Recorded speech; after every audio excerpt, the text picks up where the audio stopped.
time to get serious with Mega March.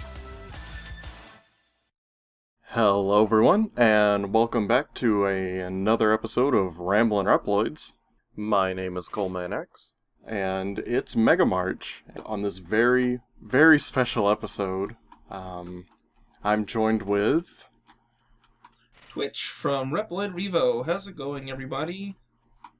And I'm also joined with... Falcon KPD, some guy from the internet who happens to know Ruth Jarman, one of the most prolific Mega Man X voice actors or actresses in the industry.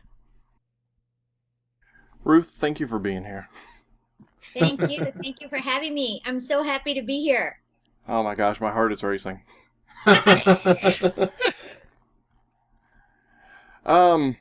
We have several questions that we came up with, so I think we should just jump into it. But I've got a little bit of a preamble before we really get into it, because I've been listening to your voice like for most of my life now. You know, it's so strange, but your portrayal of X especially was like the main reason I bought a PlayStation. Like my friend had the game, and like he showed me, I'm like, X can talk now. And like you just brought him to life, and it was amazing. And I just want to say, you know, for me and anyone that has a similar story, just thank you. You know, really, it's amazing. Well, I'm very honored that so many people have a good memory associated with, you know, Mega Man or my voice. It's been very surprising for me, as well as just a wonderful gift to hear back from adults who say that they enjoyed the game so much when they were little, and you know, it kept me going, and thank you so much. And I mean, I think later on in the interview it'll come out, but since I've been living in Japan the whole time, and Mega Man is called Rockman in Japan, and there wasn't any kind of communication from the creators of the game until the first time I realized that people were really liking this was, I think, in maybe the early 2000s, when somebody found me through the internet.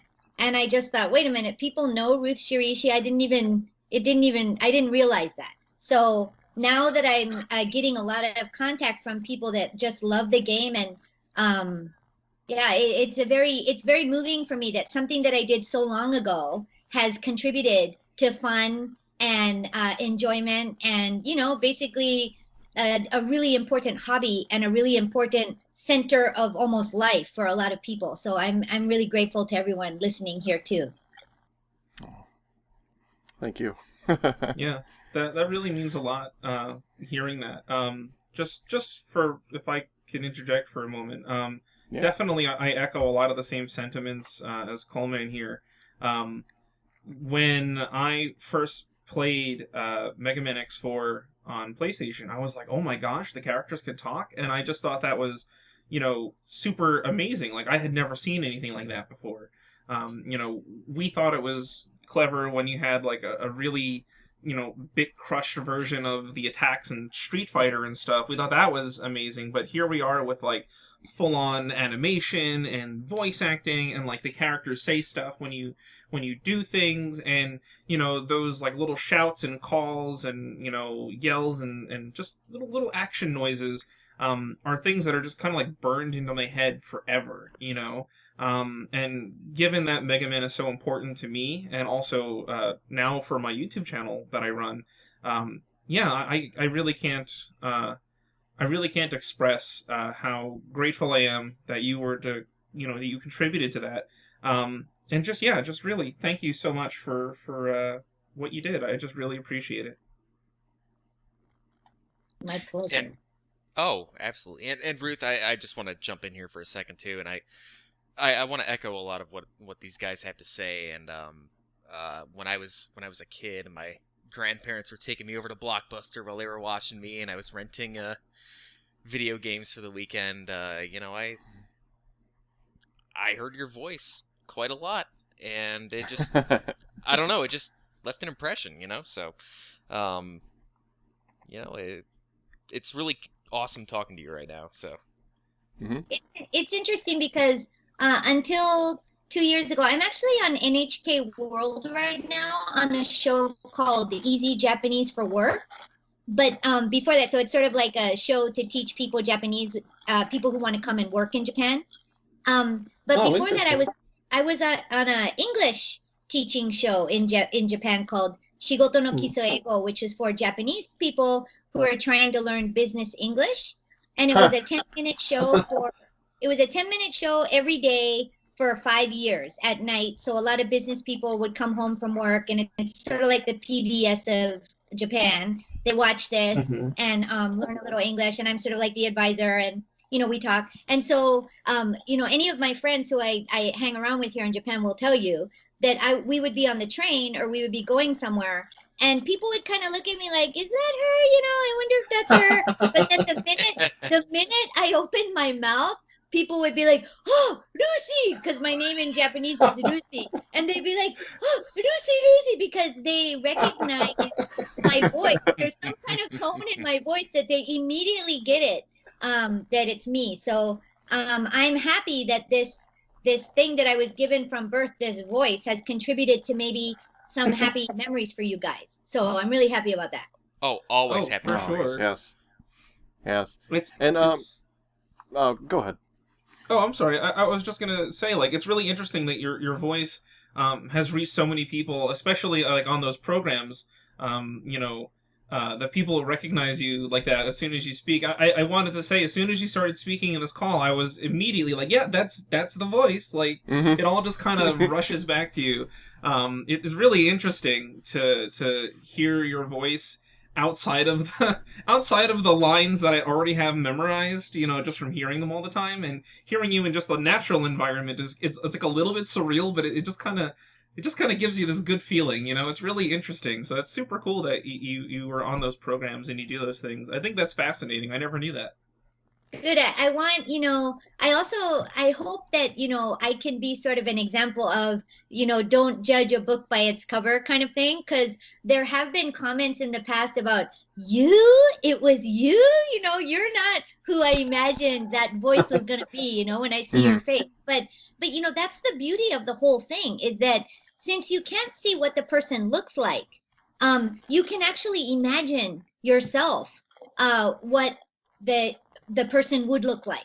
But then when you actually see the person, you can also accept that even somebody who looks a way you don't expect can have this hidden interesting part of them that you would never think about. So it helps us be able to interact with people in a more open, empathetic way. I don't know. I thought that. Oh, for sure. I definitely feel the same way. Yes. Like when I was much younger, and I was interested in, like, okay, well, who did these voices, for this game? And I was looking into it. Yours was definitely the most surprising. I was like, I was very little when I was doing this. I had like AOL internet connection with very slow speeds, and I was like, wait a minute, you can get a girl to voice Mega Man? I didn't know you could do that, and that kind of opened my eyes to, like, the idea, like, oh yeah, I guess it really doesn't matter who a person is if they have a voice that fits the role, then there you go. Like, that's all you really need. And then that kind of opened me to, like, look into other voice actors and actresses and just different cartoon characters and things. And I was just fascinated. We're like, wow, that's incredible that, anyone can do these sort of things. So yeah, I think that's a very good message. It's super cool, and yeah, I just very much agree. And I think that even though it has, man at the end of the name, Mega Man, I feel that when I was doing the audition, there were many women and men in the room. It wasn't just women called. It wasn't just men called. It was many of us. So I was in a line of about, I'd say, 50 people, and we all went up to the mic and we just said 3 lines. And they said, imagine, a hero in a game, a hero in a cartoon, and say it as if you were that hero, right?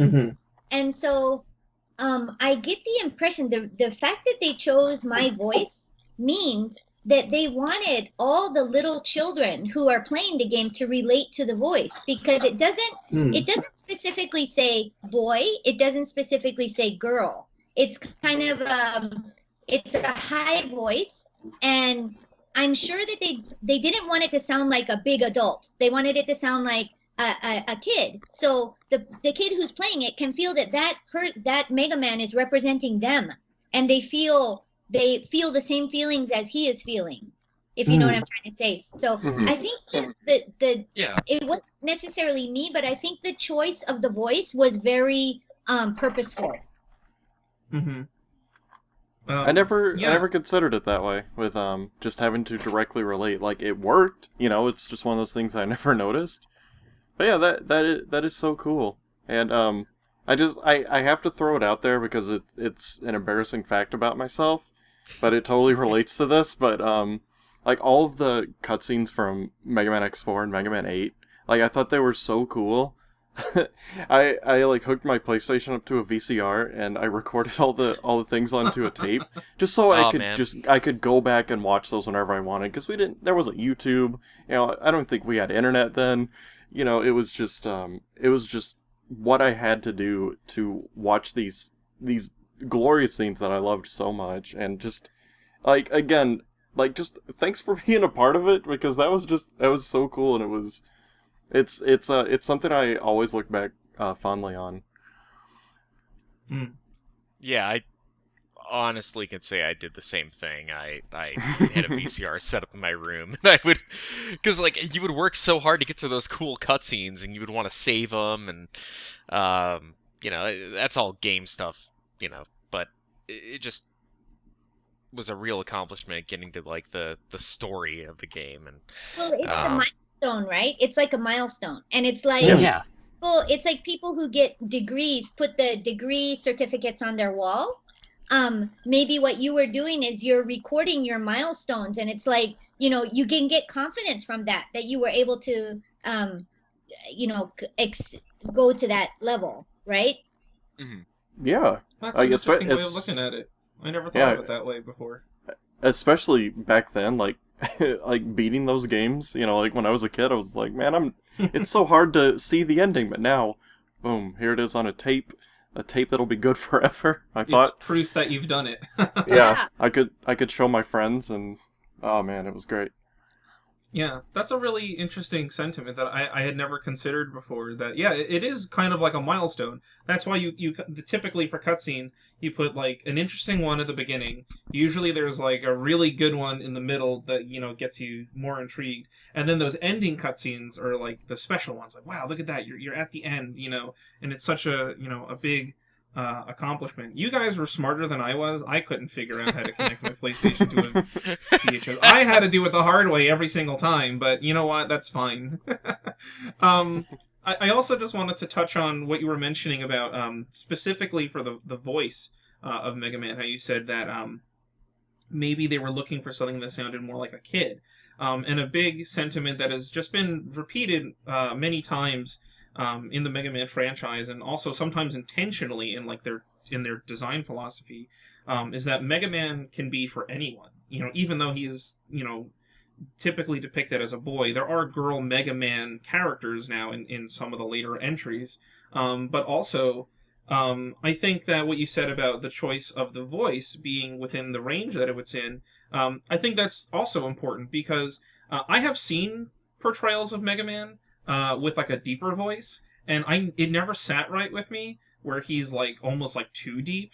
Yeah. And then I'm like, okay, I get it. His name is Mega Man, but you don't have to make him sound manly. He's supposed to be like a kid character. And I feel like that's part of the appeal, is that here's this little kid who's rising up against all other odds and is saving the day. And I think that's a good message, that kids can project onto. And I mean, a lot of you can ask a lot of people, they'll say like, yeah, Mega Man's like a role model for me, and I don't think it would land quite as well if, Mega Man, didn't have that kid-like appeal to him. I can tell in like the 80s when they were first coming out with Mega Man games on the Nintendo, when it came to America, they really changed the box art to really hammer home that Mega Man aspect, and now we look back at it and laugh. I was just going to comment on that because I think everybody here knows that I've lived in Japan for 33 years already. So I came here right after college. I went to college in Boston. I grew up in Hawaii. So living in Japan so long, I agree. Your point that you just brought up is critical to this conversation because the the the connection of man at the end of Mega Man, or as it's known in Japan as Rokuman. In Japan, they will say instead of key person, they'll say key man is how you express the concept of key person. It's key man here. If you do sales and if you're a salesperson in Japan, you're called man with the man at the end. Man, it's how they import certain words into Japanese. So I guarantee you, as we would say in Hawaii, Garens Barbarans, that's what we say. I guarantee you that when they thought of the name Mega Man in Japan, they were not specifically going to target it only at boys. It was like Mega Man is kind of like the mega person that we can all relate to. Yeah. I didn't know that. That's another layer to, concept of the character.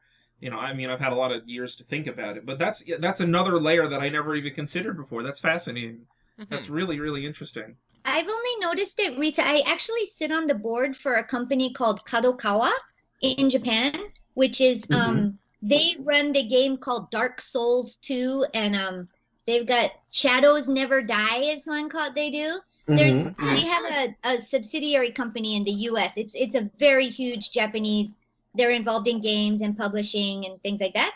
So I sit on their board and I get to be privy to how these Japanese companies approach animation and approach creative products like this.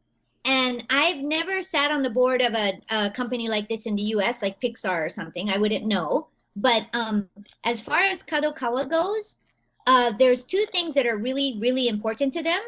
Is they want the people participating in it to identify with it. So it shouldn't seem like something outside them. They should be able to say, oh, that's me. I see myself in this. As opposed to, oh, that's a superhero that I'm watching do his thing. But no, this is me. They want you to be able to connect. I'm sure you guys know of Hatsune Miku, the holograph singer, right? So there's also there's a point there that the effort is given for her to connect with her fans, for this inanimate, creative product to connect with the people that interact with it. So that's definitely important. And then also, as far as Kadokawa goes, is connecting with the people that are interacting with your game and then building that relationship.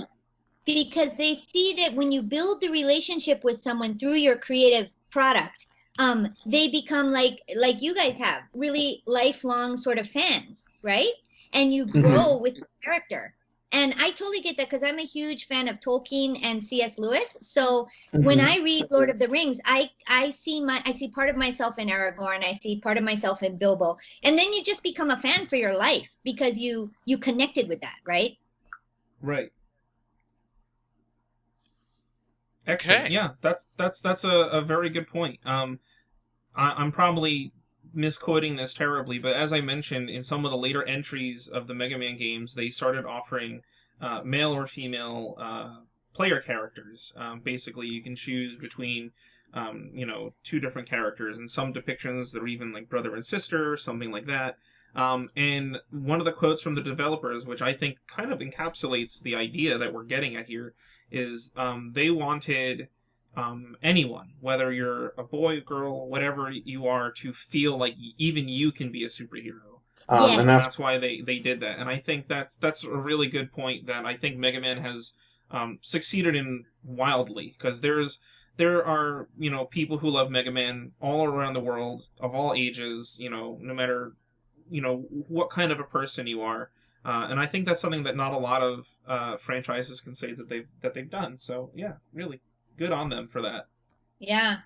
I mean, I know when you say all around the world, it's totally true.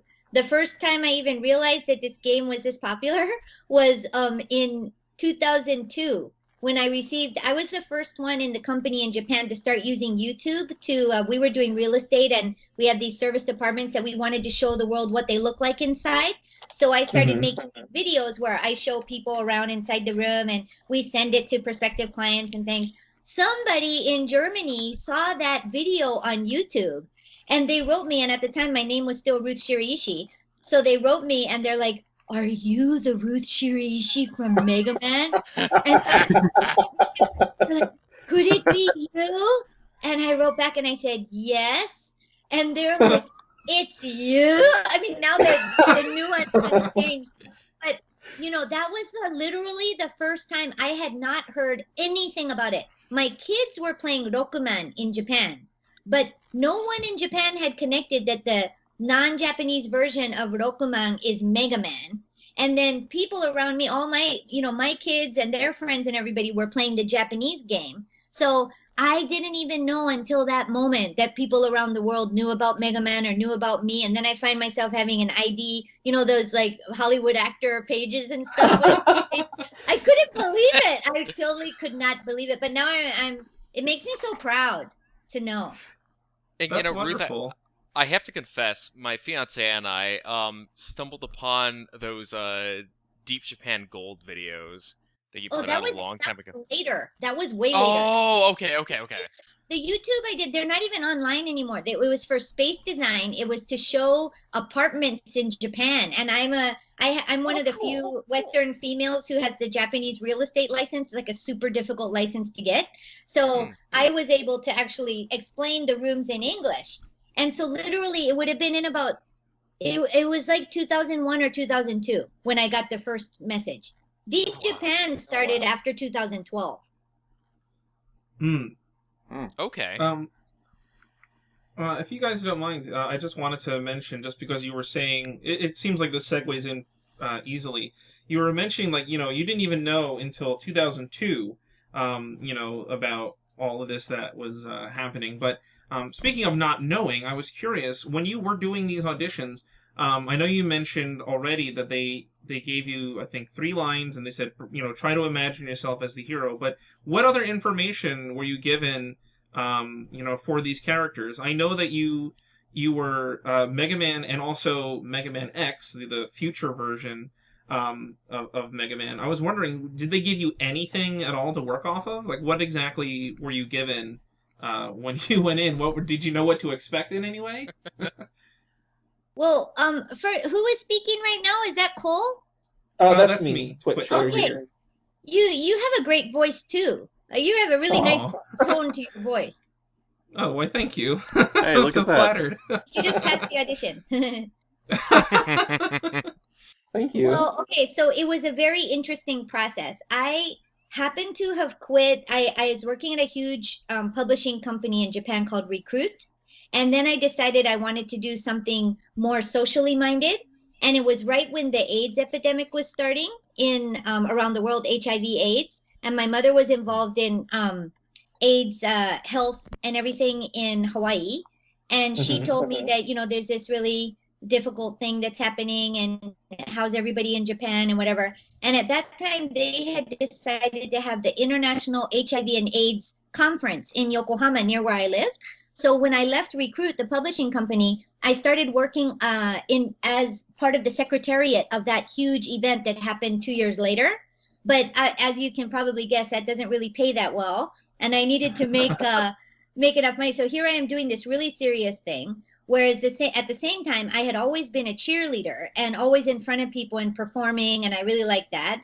And I also love business. So I signed up with this agency that does voice as well as movies, TV shows, things like that. And at the time, there were very, very few Western females that spoke Japanese. Luckily, I had gone through, basic training at the Japanese company that I had worked at, and was able to speak Japanese. So I started getting all these different kind of jobs. I did a bunch of narration. So this is all the same. At the same time, I'm doing the other secretariat job, but it kind of fulfilled my desire to perform and things. And then more voice work came in. And then they said, we have this audition for a new game. They described it as a new game. So I don't know if that's correct or not, but that's what they said. And they said it might never happen. Like it might never actually happen. So maybe that's one reason why I didn't know until 2002. So this would have been around 1992 or 93, I'm guessing, or maybe 94. But probably 93 is when I think it might have happened. When did it get published? Mega Man. 97? 97. Yeah, Both of them. X4 yeah. came out in 97. Okay. In America, anyway. Yeah, in America. So I remember there was a big delay. Like it didn't happen right away. So I must have done the voicing a little bit earlier than that. So maybe a year or two before. And when we went for the audition, it was just in a regular room. It was not a big deal. Just like a regular meeting room in some building in downtown Tokyo. All these people were there. And I think that they were just trying to decide all the voices. And we just all went up to the microphone and they explained that this is a new video game that's going to have voices. And it's, I think they might have shown us like a little clip on the wall at the front of the room. And I kind of had an impression because, as I said earlier, I've always been into fantasy novels. And I mean, I write articles on LinkedIn right now about the mysterious woman of the river in Kochi, Japan and stuff. So I love I love the mystical side of the depth of this world anyway. And my father had read us all the C.S. Lewis books, Narnia and J.R.R. Tolkien out loud to us when we were little. And he had done all the voices of those stories. So I had the voice of Gandalf in my head. I had the voice of Aragorn that my father had created, right? So I just thought, okay, I saw that little clip and I'm like, first of all, he looks very healthy and strong. That's what I thought. I got the impression of very genki. In Japanese, they say genki, which is really strong and healthy. And I thought, well, I'm not a professional voice actor. I can't do different kinds of voices. So I'm just going to use my cheerleader voice. I'm going to project and I'm going to sound happy and I'm going to sound strong. And I did that and they chose me. And then, I don't know if you want me to continue, but I could talk a little bit about when we were in the studio. Oh, Yes. please do.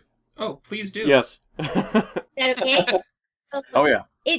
I'm telling you that the schedule for them must have been so tight because went in for the audition. I think it was like 2 days later that they called and said, okay, you got the one character. They didn't even tell me it was the main character or what the name of it was or anything. And I was like, okay. I really don't think that, I don't know if they had actually sold the game yet. I really think that this was, when I went into the studio, that it was still sort of like a pilot kind of situation. Because they were saying it might never get out there, it might not happen, but just do your best. And so the way that it works is that they pay you a little bit of money for that day. Just, I don't think it might have been $500 or something for that day. And then it's done. And then nobody from the agency or anyone's going to call you and say it actually got published. And guess what? It's really popular. Nothing. It's just like, then you go to the next job and you go to the next job and you keep going. And you're like, well, I did that one. I did that commercial. I was on a movie called Gamera 2, which is a Godzilla series. Oh, yeah. Oh, wow. Yeah, He's I friends didn't with even children. Friends with all the children. Gamera, he's the giant tortoise, right? Exactly. So I was on the Gamera movie like as a reporter. But you know, the agency never comes back and says, "Oh, by the way, that movie was really popular and people are watching it." You never hear any feedback afterwards. I'm gonna have to go look this up now. I'm like a big kaiju fan, so I'm gonna have to go look this up now. I had no idea. Yeah, so Gamera 2. I'm in Gamera 2 as a journalist reporting from Hokkaido for like 10 seconds full screen. Okay, Oh, perfect. I'm man. gonna go look that up as soon as we're done. This is great. I'm getting all sorts of new information. I'm so excited. Anyway, so that's what it was. It was kind of like you do a job, it's done, and it's done. You don't really hear back about how it's going or anything like that. So I went into the studio, and it was just me. So I think there might have been one other person, but I think that they were expecting it was going to take a long time for me because I guess I had the main, job that day, which I didn't realize at the time. So when I went into the studio, I remember clearly that they did have the actual animation. They showed me. So they Okay, had okay. created something. So it Mhm. wasn't like I was just saying lines into a microphone and they were going to use it later. They had the video, because sometimes you have a script and you just read it straight into the microphone, and maybe they Mhm. ask you to do it several different ways, like faster or slower, or enunciate this word better or something like that. And then they will overwrite that onto something that you actually never see. But in this case, I remember there was a big, I mean, this is a long time ago. There was a big black screen and it had animation on it. And they said, this is where you have to yell as if you're falling and keep yelling until we tell you to stop. Oh my gosh. Oh, Okay, boy. so All right, that we uh, Coleman, this is your question. We were gonna mention this. yeah. In Mega Man 8, there is a famous scene where Mega Man gets grabbed by this giant like robot thing. He's not even the size of its hand, and it starts electrocuting him. And Mega Man screams for almost half a minute straight. That was me. Like, did you do that in one take or something? Because that's a pretty famous one in our circles. I think we must have taken it several times. So, it was Oh just my sort goodness. of like, so they were like, okay, now that you're asking me these questions, I'm remembering better. So they were saying, don't make it sound like he's like really, really suffering and in pain. Make it sound like he's trying to fight back, like Mhm. not totally giving into it. And so anyway, I probably did 6 or 7 versions of it, and the one you're hearing is obviously the one that they chose. That's fascinating. I was gonna say you you can give some of the best like Dragon Ball Z actors a run for their money, because that was really impressive. When I go back and look at it, I'm like, wow, this scene just keeps going, and you're still holding that scream, and I'm like, wow, like it's just very impressive. Thank So you. Yeah. The lungs of a cheerleader. No limit. Man, I guess so. That's the secret to being a good Mega Man, is being a cheerleader. there we go. I was gonna get to the other part, is that in the studio, after the various little bits that they wanted to take, so I didn't know how they were gonna come together, but they had like words like get going or go or yes or ha, things like that, right? Mhm. Uh-huh. That's exactly what I do in cheerleading anyway. I got this. And so Oh I my made God. all different kind of versions, and they were like, yeah, that's exactly what we wanted. So I was happy about that. Yeah, those little call outs and shouts and things like that, those just live in my head forever. Because You were Like, both let's go. yeah, exactly. Like when you played Mega Man in Mega Man 8, like all of those, like the one that always sticks out to me is when he shoots like the fully powered up shot from his little arm cannon. Mhm. It's the power shot that I was always about stuck to out say to me. that. I was about to That's my bring that favorite one up. one. Power shot. Yeah. Oh my God. Yo! Yeah. That one is my favorite one. It's that It's real. and there's like a ha whenever he uses the Astro Crush. Yeah, Oh, Astro it's just Crush, yeah. beautiful. There's always Mhm. they just stick right there in my head. It's beautiful. Good. Right. Good. And I hope that when you're in a difficult situation at work or something, in your head you hear power shot and you do Yes. it. Do it.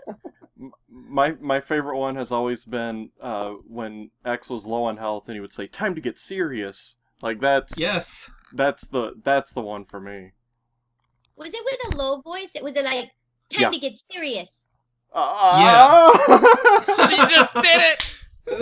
That's exactly It it. sounded That's, exactly the because same. X was Determined. They said feel like you're determined, like time to get serious, like time to get serious. To make it strong and then determined. that's This is- exactly it. Yeah. this is a great X moment is for me. the older version of Mega Man, so to speak. And so yeah, I was gonna say there are subtle differences. I can tell it's still you, but there are differences in the performance. That's really interesting. That's really, speaking of those two, since we're on the topic, did you do one and then the other? Like, was Mega Man 8 and X4 done like in the same thing, or did you get called back to do X4 at a later time? I did not get called back, and they probably reused what we had done the first time. Oh, So so So I didn't It was even probably know. one big thing, yeah. Yeah, I didn't Okay. even know that there was like that I was in two.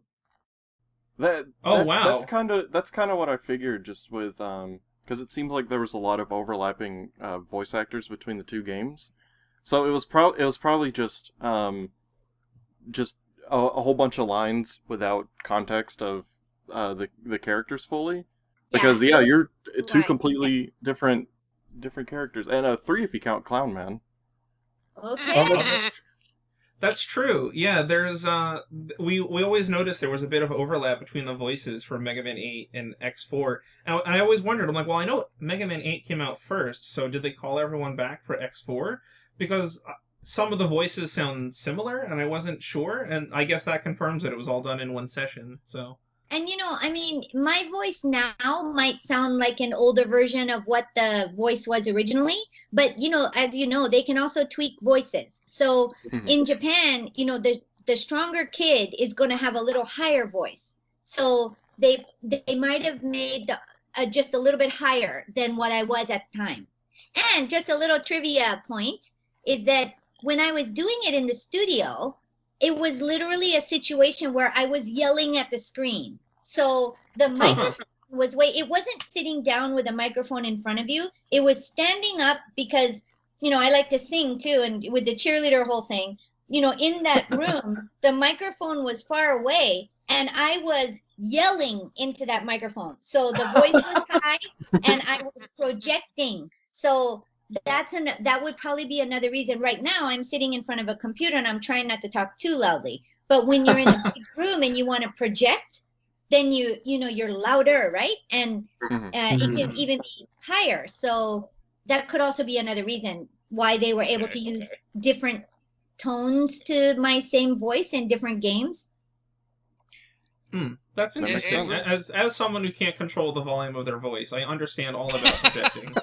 So It's the Jersey in him. I Yep. can't help it. I get excited. I get passionate. It just comes out. Yeah. So Ruth, I think you've pretty much answered this at this point. But would you ever be interested in playing these games? Like, would you ever be interested in like coming on and maybe doing a live stream of you playing them? That might be kind of fun.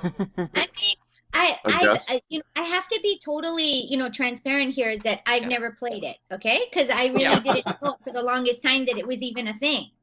And my personal request I would love to be able to watch someone else play it. Someone else play it really well. And those milestones that you were talking about, just somebody reaching a milestone and how the character is developed. I feel like I don't really play games, so I wouldn't be able to. I could touch it, but I probably wouldn't be able to achieve anything. I'd rather watch somebody else do it. Yeah. It'd be interesting to hear your input as we get to each scene in the game or, each little dialogue thing. I'd love to, hear your reaction or input as you hear these old lines that you recorded. I think that'd be really, really interesting. Maybe we could work something out sometime. Yeah, it'd be interesting. So speaking of that, I actually have two things I wanted to mention. So now that we know this was all done in one session for both games, which I didn't know that's really interesting. There's a famous flub in one of the scenes where Dr. Light, Mega Man's creator, dad, whatever you'd like to call him, he says, "We must recover all the energy immediately," and then he says, "What?" And then he corrects himself and says, Mega Man. Now, this is a theory that I've crafted because I have my tinfoil hat on and I'm channeling all the theory energies. Did the original scripts actually say Mega Man? Did they replace it? Or did they say Rockman and just instruct you, hey, anywhere you see Rockman, just replace it with Mega Man? Because it sounds like he was going to say Rockman and then fixes himself and says Mega Man. So I'm just curious if you remember how it was typed out on the script. That is such a good question. I remember very clearly that we were told it's Rockman. Really? I remember later on realizing that Rockman was called Mega Man in the US. but I don't remember on the paper. I remember in the things that I say, do I say the word Mega Man very often, or do I say I wouldn't say that about Not myself. you. Just on the No. title screen of Mega Man 8. Yeah, It just so I announcing the don't name of the think game. I don't think that there was. I think I might have done versions where I say Rockman and then I say Mega Man for that one part you're talking about. But for the most part on my paper, it would have been just what he says because we were not taking turns. Right. It was just Right. me. But Okay. your point about him correcting himself could totally be correct because when they're recording this in Japan, a lot of times the people that are working on those recordings might not be that good at English, okay? So they might not have noticed that he was correcting himself. Probably a native listener would hear that and say, oh, he just corrected himself. But somebody who's Japanese who's hearing that as they're fixing and putting the recording together would think what did he say? He said raw? He said raw He like said- that? Well, it's kind of funny because the voice actor for Dr. Light, I don't know what his name is off the top of my head, but he says you must recover all the energy immediately. Mega Man. And the reason why he says like is because he was giving him like an Elmer Fudd kind of like accent for some reason. Yeah. So all of his R's were like W's. So it sounds like he was going to say Walkman. Yeah. And then he like stops, corrects himself, and says Mega Man instead. Uh-huh.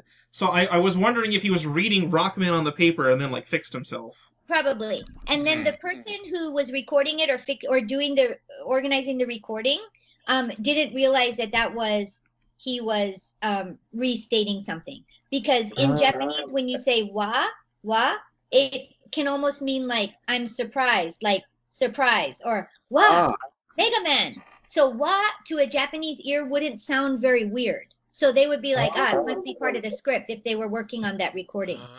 Okay. That makes a lot of sense. Yeah. Okay. You know what? This brings up another interesting pronunciation thing. It's another famous one in the opening cutscene on Mega Man 8. Mega Man is fighting a character known in Japan as Forte, but in America as Bass. Okay. But it's pronounced as Bass when it's voiced. So we were talking before this about how it was probably just that's what they thought the name was, because it was a name change between countries. So it's like, yeah, BASS is Bass. And I say that too, right? My voice. Yeah, that one's yours. I remember 100% thinking that was strange, but it wasn't spelled. But it wasn't spelled on the paper as BASE. It was BASS on the paper.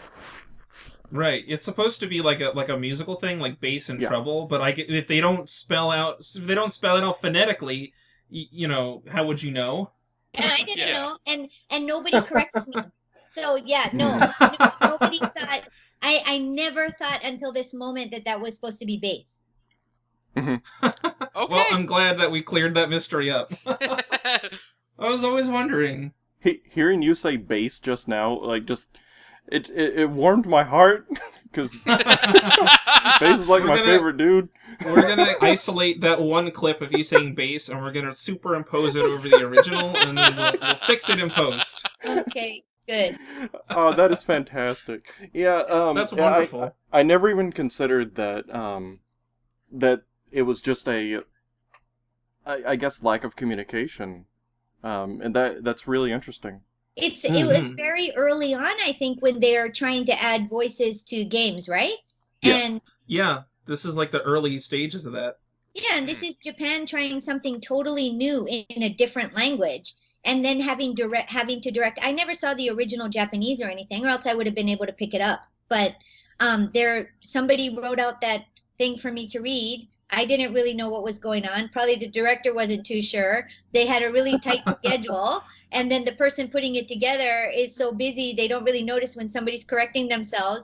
I mean, I think at that time, at least I felt it wasn't the most smoothly organized, situation. So, those kind of things, little, glitches here and there, I would understand why that would happen.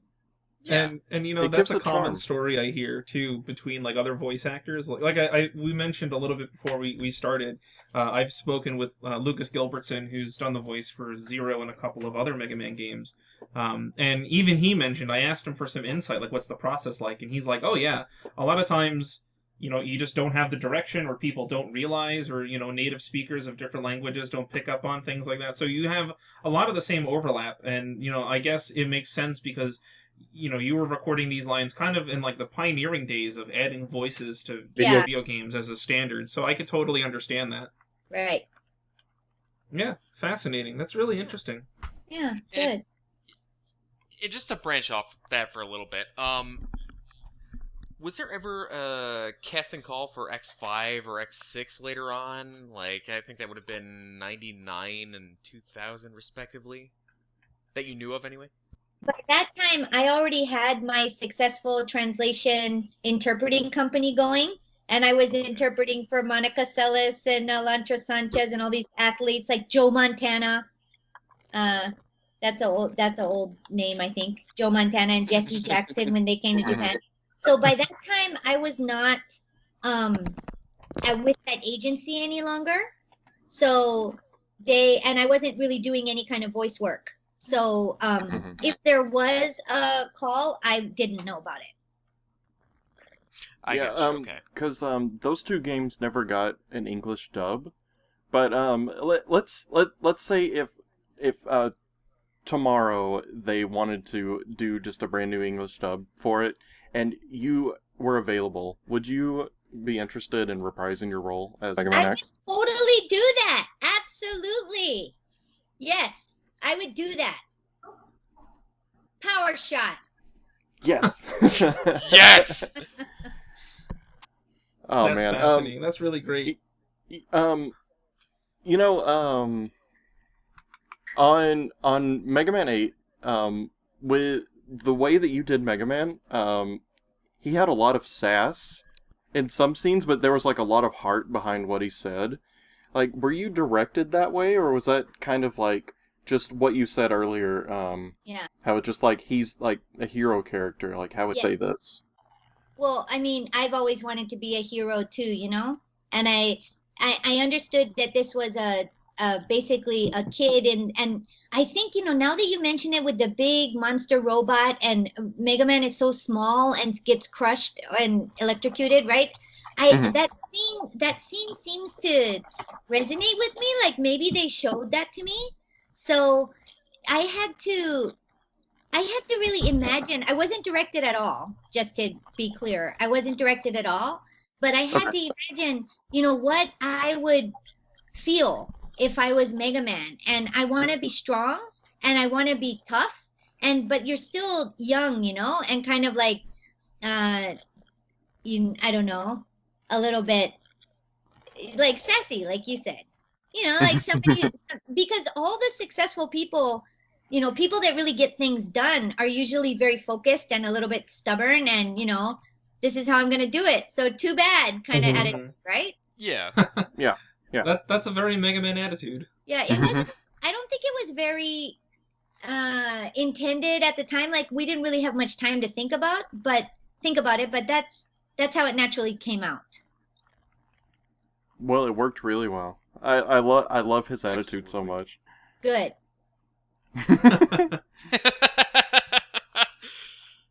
It's a perfect response. So- Where is he sassy? Like where is he sassy? Where did you notice the sass part? Like in the opening cutscene when he's fighting Bass, he's like Bass, we'll have to take care of this some other time, and just the way he says it, and and then just flies away on Rush. I'm like, yeah, man, that's cool. So in Japanese, that would be sort of described as tsitekoi. Tsitekoi is like a leadership sort of word that you say, like, follow me, come on, like that, tsitekoi. So that's what I was imagining that he said at that moment. We'll do this some other time. Come on, let's go. Hmm. Oh, that's awesome. But then just when he talks to Roll, his sister, he's like, it feels so heartfelt, like you're coming back from a near-death experience, and then you see, your sibling, and you just, oh man, it's beautiful. Thank you. If I could, I have one last burning question that's been on my mind. Earlier I said I had 2 questions for you, and so I put the second one off to the side.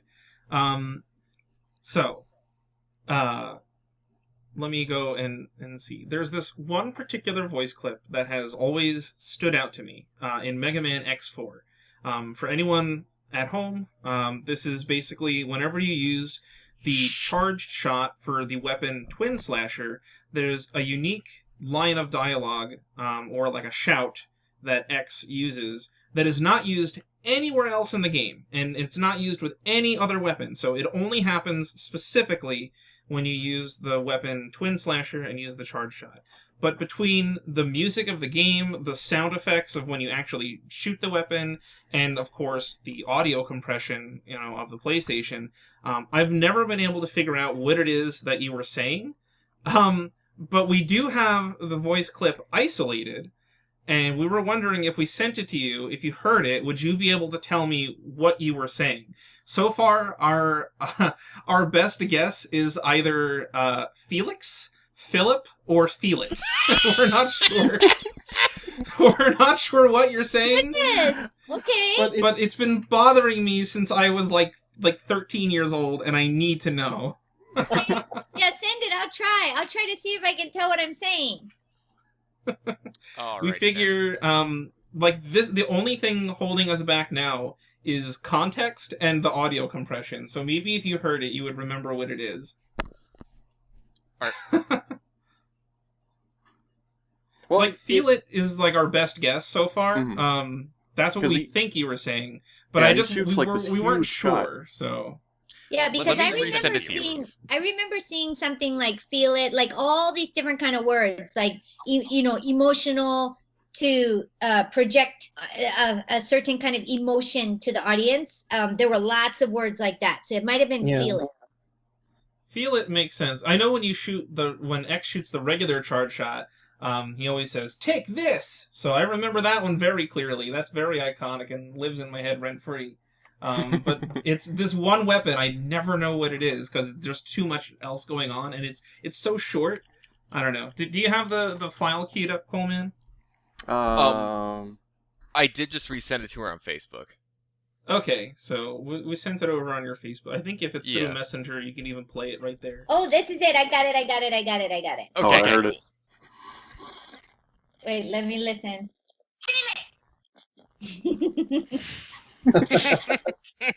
It would definitely be Feel It. Okay. Yeah. All right. I'm glad. You solved the mystery. I don't think it's Feel It, but it's Feel It. Like, feel it. I'm gonna get you. Like that. Yeah, that makes sense. Awesome. That's what we logically arrived at, but I just had to know. I figured, when am I ever gonna get this opportunity? And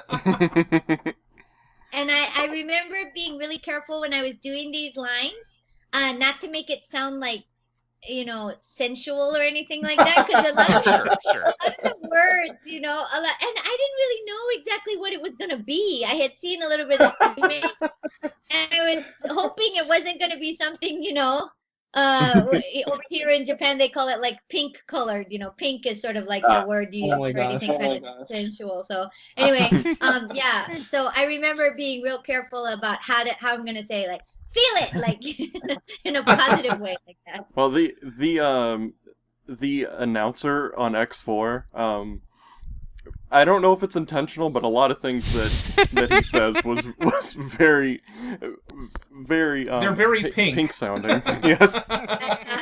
Just specifically the announcer, because he says the names of the weapons that you obtain, and after you beat each boss, and for some reason the take they went with on one of these weapons is definitely a little but it's given us endless hours of laughing and jokes, and so honestly I'm glad they did it the way they did. So literally, I mean, just on behalf of all the other people who did voices, there was no direction, so it's kind of like you had to make it up as you went. Oh yeah, that's a similar story I've heard. Yeah, definitely. That gives it a lot of charm. Yeah, honestly, and I think it's great that it came together as good as it did, even without any direction. Definitely all of your shouts and call outs for different actions and stuff like that. Like you said, you used your experience as a cheerleader. That you nailed it. That's perfect. So I'm glad they were impressed, I guess, when you did it, and so were we, because that you nailed it. That was great. Those have a lot of impact, and they feel really good, and they're fun to say too. So Yeah, Good. you almost you almost want to like say it along. It's great. Mhm. Wonderful. I'm so happy to hear that. Aw. Well, to close things out, I mean, Ruth, what have you been doing, since then? I'm sure you've done a lot in the last, 20 or so years. What's going on now? Well, I hope that everybody listening to this and you guys will eventually come and visit us in Japan. I've really grown to enjoy this country, living here and working here. I have my own consulting company now, and Japan is trying to. I think that it was really interesting being involved in Mega Man and seeing a game.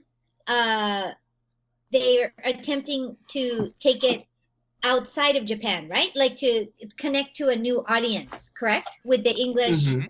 narration. So, in the same way, most of Japan right now is really trying to connect with other countries, people in other countries. And so my company now actually consults and teaches these Japanese companies how to better interact with American companies or how to better interact with customers who are coming from Spain or how to tell the story of Japan because there's so much wonderful content here that you want to help get it out better, but there's a lot of thinking that has to go behind strategy of how to connect to the rest of the world. So that's what my company does now. And as I mentioned, I'm on the board of two big publicly traded companies here. One is Kadokawa, which is involved in a lot of creative stuff. And I've written 6 books in Japanese all about Japan and living in Japan and my experience here and reasons that I like Japan and what Japanese people can be proud of. Yeah, I That's have 2 great. kids.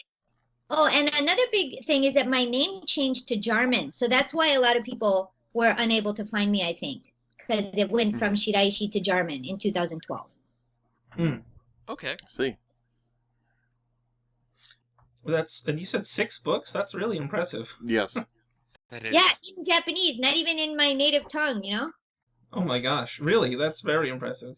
Because being so embedded in Japan, I was able to sort of see Japan from the outside looking in, from the inside looking out kind of thing. Like, because I can pretty much get by in Japanese, I'm able to be in situations where other internationals would have a difficult time participating in.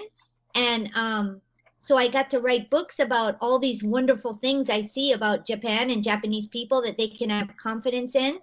And things that I learned after I came here, and then other ways, especially for Japanese women, to be a little bit more proactive about their opinion and get things done and become little mega women as much as possible.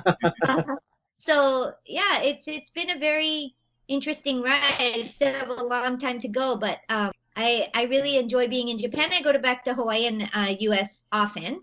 My son is now in France, and my daughter was in North Macedonia. Oh wow. Goodness. So yeah, that's kind of what I'm doing. That's That's fascinating. awesome. It's really good. I'm Yeah. glad to hear such positive things. Oh, Yes. and people can see me on NHK World on Easy Japanese for Work. It's a show that's currently on. So if they want to Yes. see that. I want to go look into that. There's a Japanese market I go to once in a while in Edgewater, New Jersey.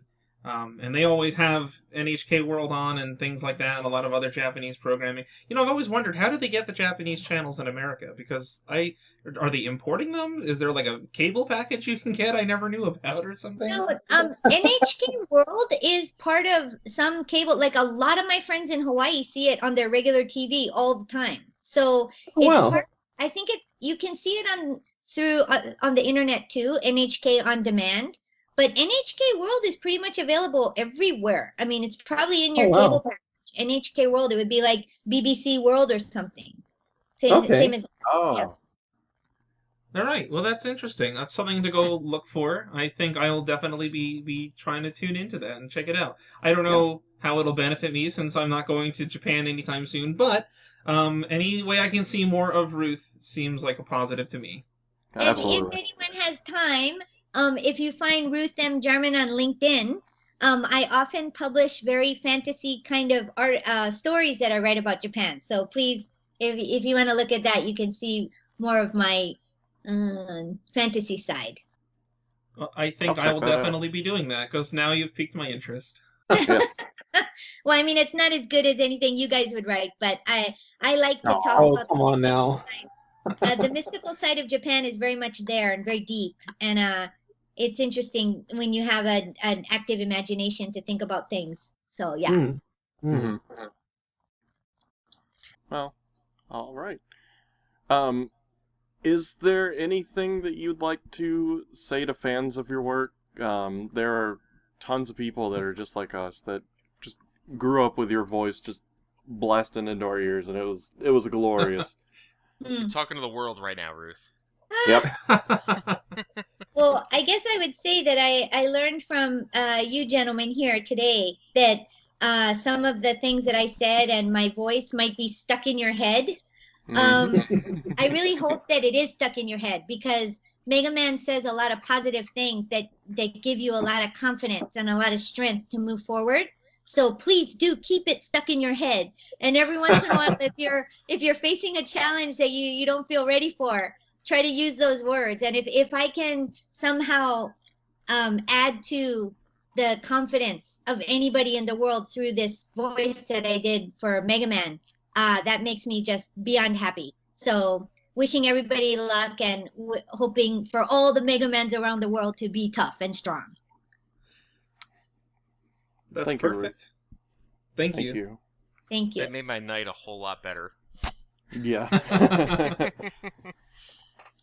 Well, Ruth, I really appreciate you coming out here for this, and I hope we can stay in contact, and we'd love to, I'm just speaking on behalf of the Mega Man fandom.